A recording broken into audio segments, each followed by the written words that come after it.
Ini menunjukkan ramai, maknanya orang-orang Yahudi ni, terutamanya ahli-ahli ilmu, dia tahu bahawa agama Yahudi ni telah diselewengkan banyak, sehingga orang yang mengikut agama Yahudi itu, dia bukan mendapat rahmat, tetapi mendapat kemurkaan Allah SWT. Ghairil maghdubi alaihim, tak say orang-orang yang dimurkai. Maksudnya pokok Yahudi, maknanya ahli agama dia sendiri kata lagi. Waladhdallin, dan tak say hak sesat. Hak sesat tu Kristian. Jadi maknanya di antara ahli kitab tu, maknanya ahli agama ni, dia tahu bahawa agama Kristian dan Yahudi ni telah diselewengkan banyak. Agama ni bukan membawa rahmat kepada manusia lagi, tetapi membawa kemurkaan dan membawa laknat. Dia tahu. Cuma dia pun tak ada arah juga. Masing-masing hidup tertunggu-tunggu lah. Sebab itu tunggu-tunggu Nabi kedatangan Nabi akhir zaman. Adapun Waraqah ni tidak. Dia pergi cari agama, dia masuk Kristian. Tapi Kristian dia ni pun hak molek. Sebab tu dia boleh sebut molek. Maknanya ajaran Kristian pada ketika tu masih ada lagi hak molek. Ini menunjukkan bahawa ahli kitab di zaman Nabi SAW tu masih ramai lagi yang betul. Ahli kitab yang seperti inilah yang dalam Quran kata boleh kahwin, boleh makan sembelihan dia.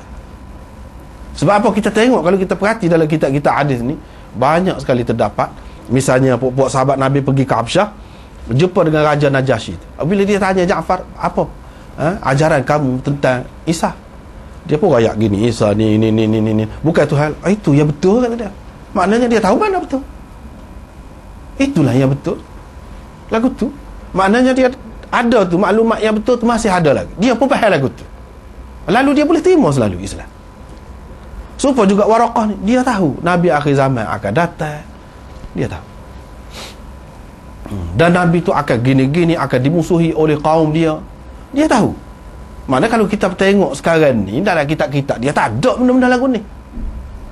Seolah-olahnya sama ada kitab dia tu, hak supaya dia tu kemudiannya diselewengkan, ataupun hak diselewengkan tu ada juga, tersebar juga. Dan hak betul tu ada juga. Ada juga.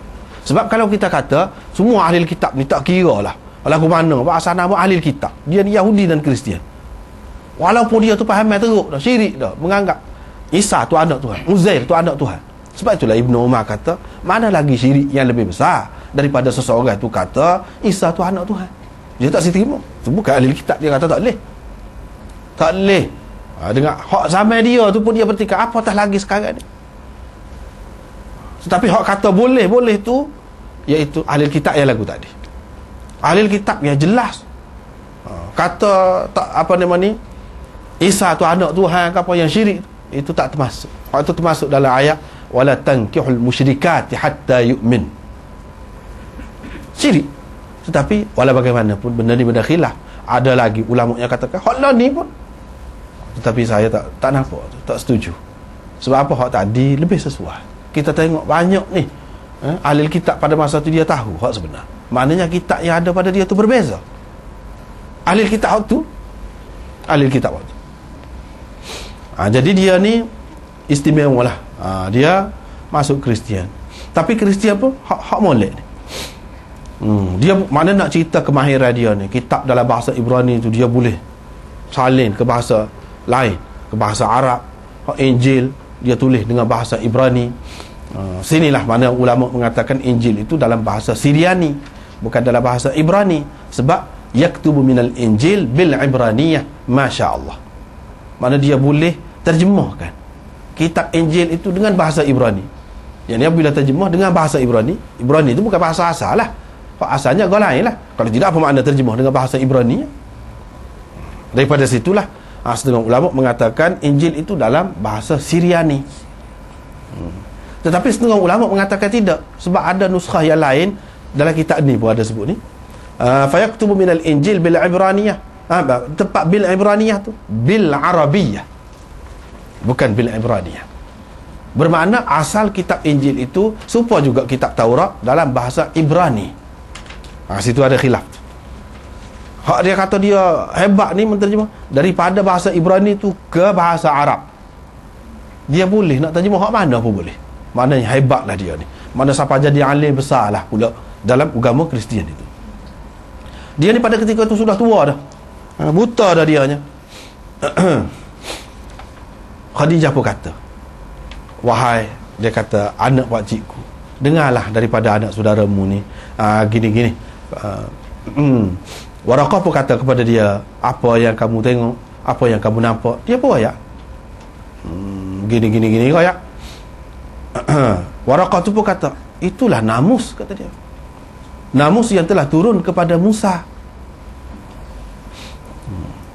Namus itu makna Jibril lah.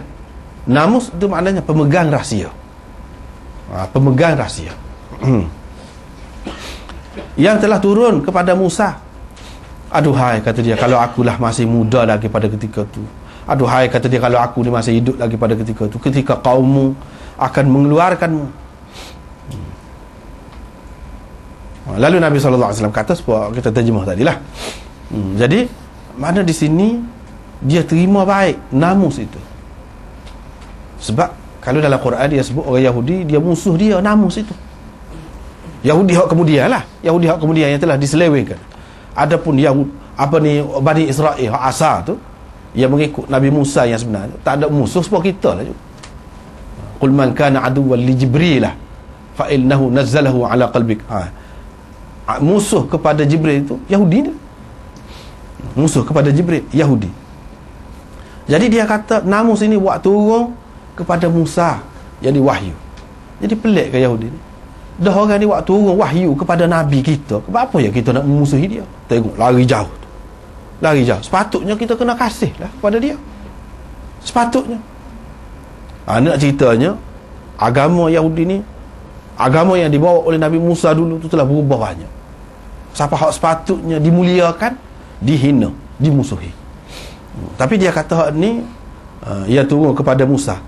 Dalam riwayat yang lain sebelum pada tu, ketika Khadijah ni pergi seorang, dia kata itulah namus yang turun kepada Isa. Dia tidak sebut Musa. Bapa ketika Nabi SAW pergi dengan Khadijah ni, dia sebut Musa.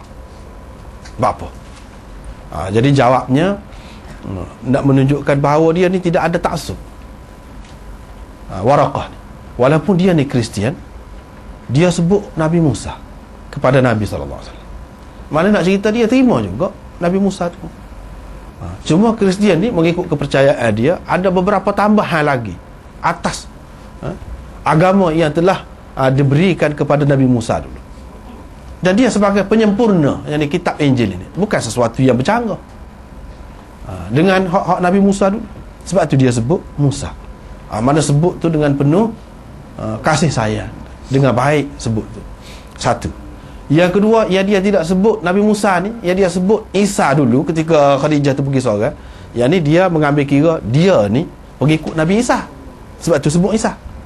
Tapi bila Nabi SAW pergi, dia sebut Musa ni, selain daripada hak tadi, dia nak ceritanya juga bahawa syariat yang akan diberikan kepada Nabi akhir zaman ni lebih serupa dengan syariat yang diberikan kepada Musa berbanding syariat kepada Nabi Isa.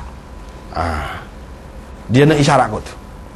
Dan syariat ni mana sifat dia bukan serupa Kristian, yang mana sifat dia lembut, semata-mata lembut, dan menyerah semata-mata. Dalam ajaran dia, kalau orang tapar pipi kanan, mubui hola pipi kiri pula, biar dia tapar. Tak ada perai, tak ada dalam agama dia. Mengikut Kristian hak kemudian lah, tak usah kira lah Nabi Isa tu. Mengikut Kristian hak kemudian, dia mengatakan sebab Nabi Isa tu tidak kahwin sampai mati, ini menunjukkan bahawa hak lebih moleknya agama tu, beragama tu tidak kahwin. Sebab tu padri-padri dia tidak kahwin. Hak tu hak lebih molek. Makna dia nak ayatnya hak Nabi kita akhir zaman tidak lagu tu sifatnya, lebih serupa dengan hak Nabi Musa. Mana bukan lembut semata-mata, tetapi ada juga ketika keras, iaitu nyata dalam bentuk jihad dan sebagainya. Hak lembut pun ada, hak keras pun ada, gabungan dua. Lepas tu syariat ni lebih banyak syariat berkaitan dengan kehidupan, bukan nak cerita hak akhirat saja, tidak. Ini lebih sesuai dengan Musa, bukan sesuai dengan Isa. Sebab itu disebut Musa. Jadi begitulah. Dia kira-kiranya tahu dah ni. Rasulullah SAW pun kata, adakah sampai mereka itu mengeluarkan daku nanti? Jadi saya ni banyak ni tinggal dari segi perbahasan hak seni-seni, dari segi nahu, dari segi banyak tu dicelah-celah tu.